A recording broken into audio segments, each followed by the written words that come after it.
اور جو ہمیں الاؤنس وغیرہ ملتے ہیں وہ ہمیں ملنے چاہیے.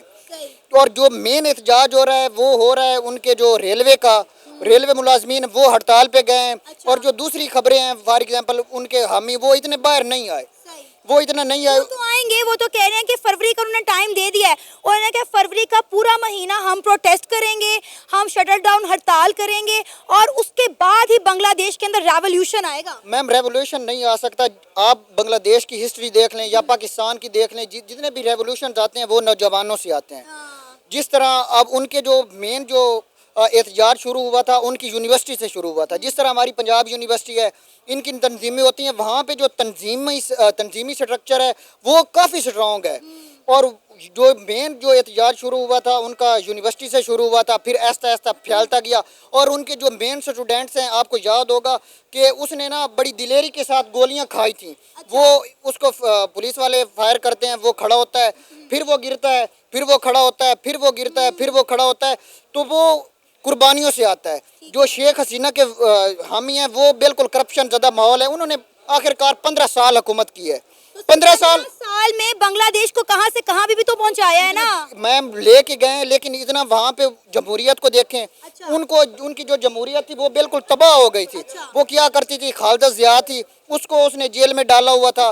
جو جماعت اسلامی ہے, جس طرح پاکستان کی جماعت اسلامی ہے, وہاں کی جماعت اسلامی بڑی اسٹرانگ ہے.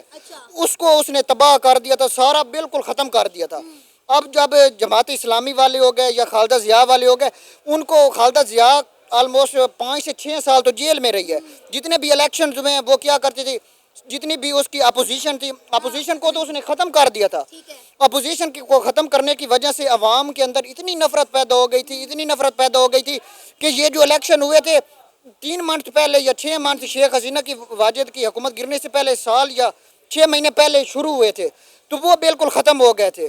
اور آہستہ آہستہ جب سے وہ الیکشن انہوں نے کرپشن کی, دھاندلی کی, تو عوام اس کے خلاف ہو گئی تھی. اور اسی وجہ سے وہ روڈوں پہ آئے تھے اور انہوں نے احتجاج کیا تھا. اور شیخ حسینہ کے وہ بیڈ روم تک پہنچ گئے تھے. آپ کو پتہ ہے میم, ہم نے دیکھا, ہم نے وہ تمام مناظر دیکھے.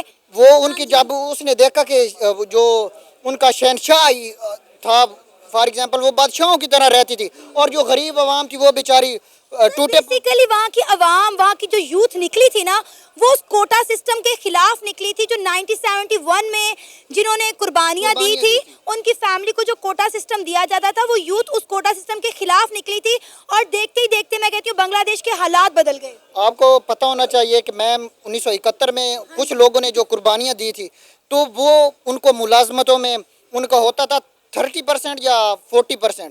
ان کو پینشن ملتی تھی. ساری جو ان کی جو تھی نا پراپرٹی وغیرہ یا جو بھی تھا ان کا, وہ انہی کو ملتا تھا, کوٹا والا سسٹم.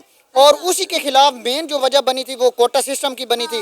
اور جب اسٹوڈنٹ نکلے تھے, پھر تو بعد میں ان کی جو سپریم کورٹ ہے اس نے کوٹا سسٹم ختم بھی کر دیا تھا, لیکن پھر بھی اسٹوڈنٹس کو پتہ چل گیا تھا کہ یہ ان کو رضاکار جو ان کے تھے انہی کو وہ فائدہ پہنچا رہی تھی, اور عوام کو کوئی فائدہ نہیں تھا. عوام جو تھی غربت میں جا رہی تھی, اور جتنے بھی حالات تھے وہ بد سے بدتر ہوتے جا رہے. اسی وجہ سے آئے تھے. ہم مانتے ہیں شیخ حسینہ واجد کی کچھ پالیسیاں وہاں کی عوام کو پسند نہیں تھی. وہاں کی یوتھ اٹھی اور انہوں نے شیخ حسینہ واجد کی گورنمنٹ کو جو ہے وہ بدل کے رکھ دیا, اور انہیں مجبور کر دیا کہ وہ استعفیٰ دیں اور انڈیا بھاگ جائیں. آپ مجھے بتائیں کہ 5 اگست 2024 کو شیخ حسینہ واجد کی گورنمنٹ ختم ہو گئی تھی, پھر آج تک بنگلہ دیش میں احتجاج کیوں ہو رہے ہیں؟ بنگلہ دیش کے آپ معاشی حالات دیکھیں کہاں سے کہاں پہ پہنچ گئے ہیں. اب تک کی ویلیو دیکھیں, آپ دیکھیں بنگلہ دیش میں ٹیکسٹائل انڈسٹری تباہ و برباد ہو گئی, اور انڈیا کو آنکھیں دکھا رہے ہیں وہ انڈیا جس نے بنگلہ دیش کو ہمیشہ سپورٹ کیا. 1971 میں بھی پاکستان کی آرمی کو انڈیا کی آرمی کے سامنے لا کر کھڑا کرنے والا یہی بنگلہ دیش تھا, جسے مشرقی پاکستان سے جو ہے وہ بنگلہ دیش بننا تھا. میم آپ نے بات کی ہے ٹکے کی. ان کی جو ٹکے کی ویلیو ہے وہ ہم تو کہتے تھے کہ یہ 2 بندے کا ٹکا ہے, یہ 2 ٹکے کا بندہ ہے, تو آج بھی اس ٹکے کی ویلیو 4 روپے کے قریب ہے. ہمارا 1 روپے بنتا ہے, ان کے 4 روپے بنتے ہیں. اور دوسرا سوال رہا کہ آپ کی انڈیا نے بڑی مدد کی. میم انڈیا کے اپنے مفادات تھے. آپ کو پتہ ہونا چاہیے کہ وہ ان کی جو دوسری ریاستیں ہیں, آپ میپ پہ دیکھیں تو وہ کافی دور ہیں. وہ ان کی جو چکن نیک ہے اس کے بارے میں بھی آپ کو پتہ ہوگا کہ وہ اوپر سے چکن نیک کے اوپر سے گزر کے جاتے تھے. اب انہوں نے ریلوے نظام ان کا جو تھا, ان کا دریائی نظام تھا, جتنا بھی تھا, انڈیا کے اپنے مفادات تھے. اسی وجہ سے انہوں نے 1971 میں پاکستان کے خلاف ان کو بھڑکایا تھا اور پاکستان کے مقابلے میں لے کے آئے تھے. تو اب ان کے جب انٹرسٹ تھے وہ شیخ حسینہ سے پورے ہو رہے تھے, تو اسی وجہ سے وہ اسی کو سپورٹ کر رہے تھے. خالدہ ضیاء کی جو حکومت تھی وہ پھر بھی پاکستان کے فیور میں تھی, اور جو خالدہ ضیاء کی حکومت تھی اس میں پاکستان کے ان کے ساتھ ریلیشن بھی تھے, پرویز مشرف بھی گئے تھے. اور جو بنگلہ دیش والے اب بھی ہم سے پاکستان والوں سے ڈیمانڈ کر رہے ہیں کہ آپ نا ہم سے معافی مانگے.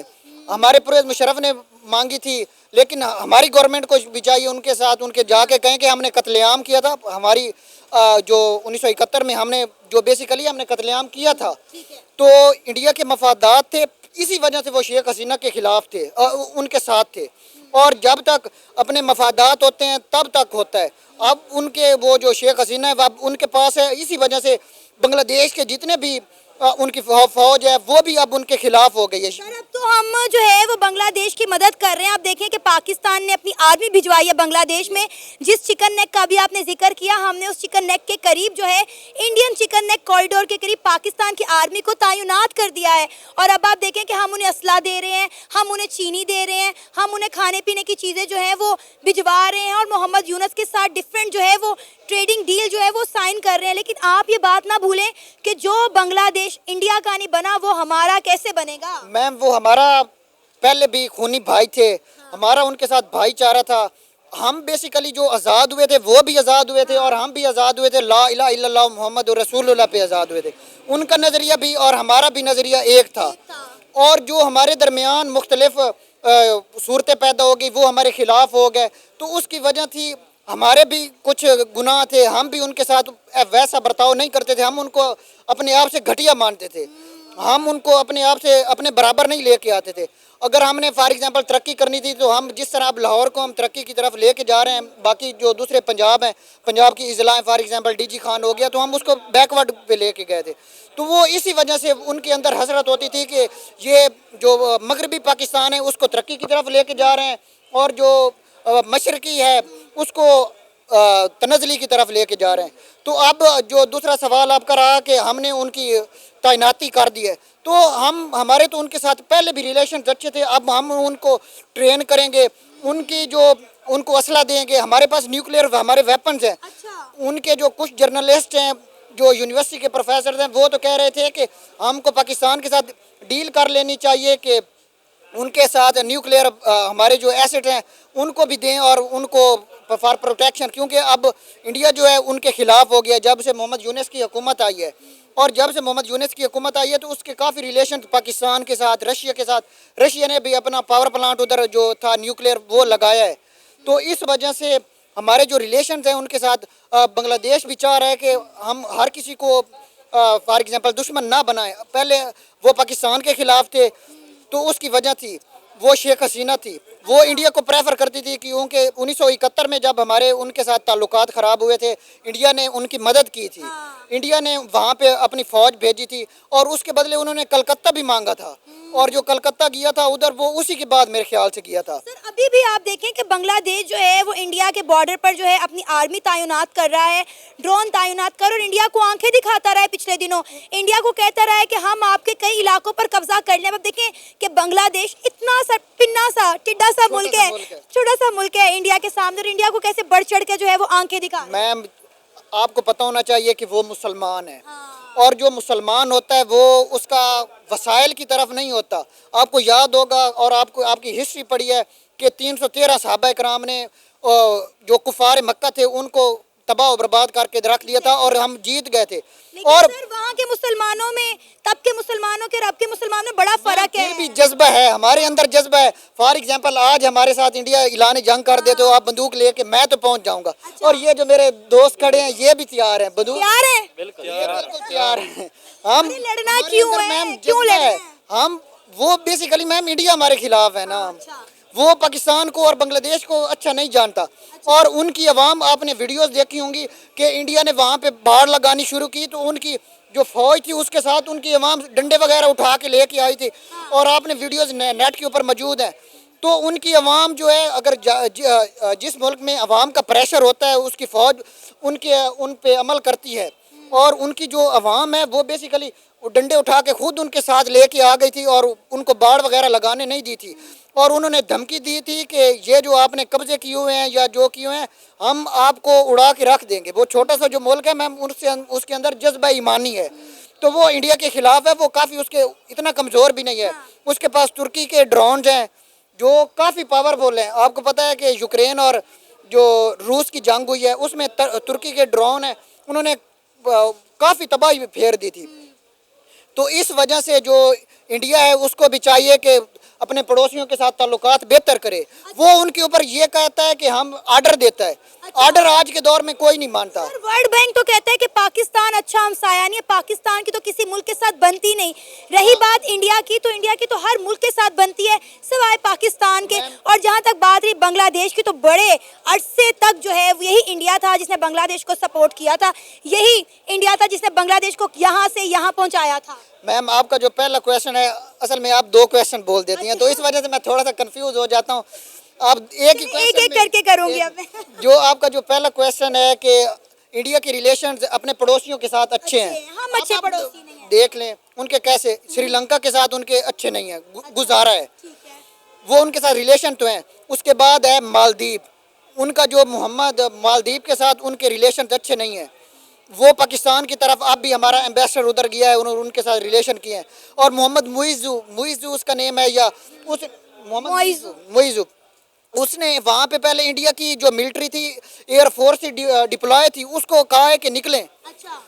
وہ وہاں پہ ایمبولینس اور اس طرح کے اس نے ہوائی اڈہ چھوٹا سا بنایا ہوا تھا، اس کو دوڑا دیا ہے۔ بنگلہ دیش کے ساتھ اس کے تعلقات ویسے نہیں ہیں، بالکل خراب ہو گئے ہیں جس طرح پاکستان کے ہیں۔ اور اس کے چائنا کے ساتھ ریلیشن بھی بالکل تباہ ہیں۔ ادھر ان کا جو وادی گلوان اور ادھر ہوئے تھے اور کافی فوجی مرے تھے، ان کے انڈیا بیسیکلی تنہا ہو گیا ہے۔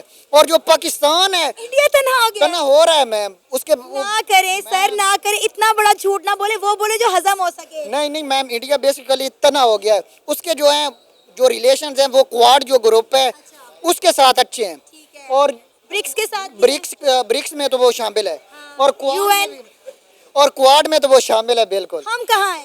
ہم نہ کوارڈ میں ہیں، نہ برکس میں ہیں، نہ ہم G5 میں ہیں۔ میم جو کوارڈ گروپ ہے بیسیکلی وہ انڈیا کو چائنا کو انکاؤنٹر کرنے کے لیے بنایا گیا ہے، اور جو اس میں جاپان ہے، آسٹریلیا ہے، امریکہ ہے اور انڈیا ہے، لیکن وہ بھی اتنا کامیاب نہیں ہو رہا۔ اور اس کے بدلے جو چائنا ہے وہ پاکستان کو سٹرونگ کر رہا ہے، اور وہ جو پاکستان ہے ابھی آپ کو پتہ ہوگا کہ ہم نے ابدوزیں وغیرہ بھی لی ہیں، اور ہمارے جو کافی جہاز ہیں وہ بھی آ گئے ہیں، اور ہمارے جو گوادر ہے بیسیکلی ہم نے ڈیولپ کیا ہے کہ فار ایگزامپل ملٹری پرپز کے لیے بھی ہم اس کو یوز کر سکتے ہیں۔ اور جتنا بھی مڈل ایسٹ ہے اس کو تیل کی تجارت ہوتی ہے، جب بھی ہم انڈیا کا تیل روکنا چاہیں تو ہم روک سکتے ہیں، کیونکہ وہ پاکستان کے سامنے سے ہی گزر کے جاتا ہے میپ کے۔ تو روکے نا، کس نے کہا ہے؟ کیوں نہیں روکتے آپ؟ ہم بیسیکلی امن پسند لوگ ہیں، ہم لڑنا ایک طرف کہتے ہیں ہمیں جذبہ بہت ہے، ہم انڈیا کی اینٹ سے اینٹ بجا دیں گے، دوسرا کہتے ہیں ہم امن پسند لوگ ہیں۔ یہ معاشرہ کیا ہے؟ ایک طرف رہنا۔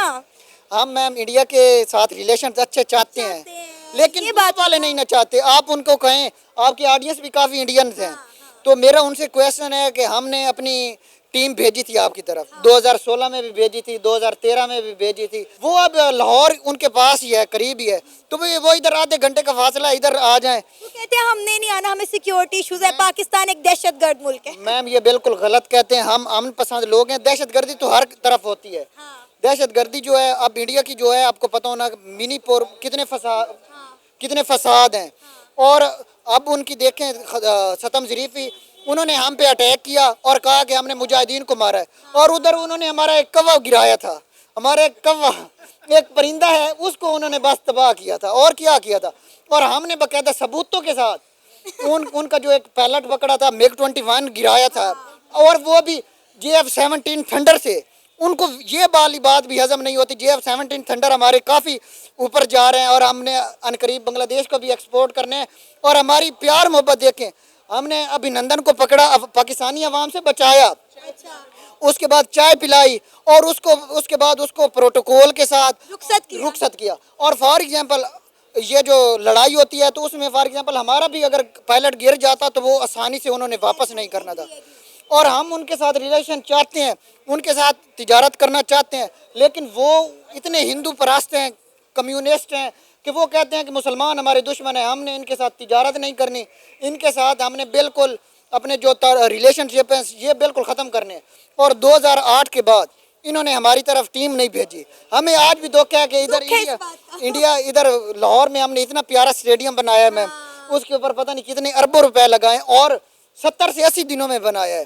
اور یہ بھی ایک ریکارڈ ہے. پاکستانی سب کچھ کر سکتے ہیں, ہمارے اصل میں ہمیں جو مین مسئلہ ہے ہماری وہ لیڈرشپ ہمیں وہ والی نہیں ملی. اگر وہ والی لیڈرشپ مل جاتی تو ہم نے پوری دنیا پہ ہم نے ٹاپ پہ ہونا تھا. انشاءاللہ.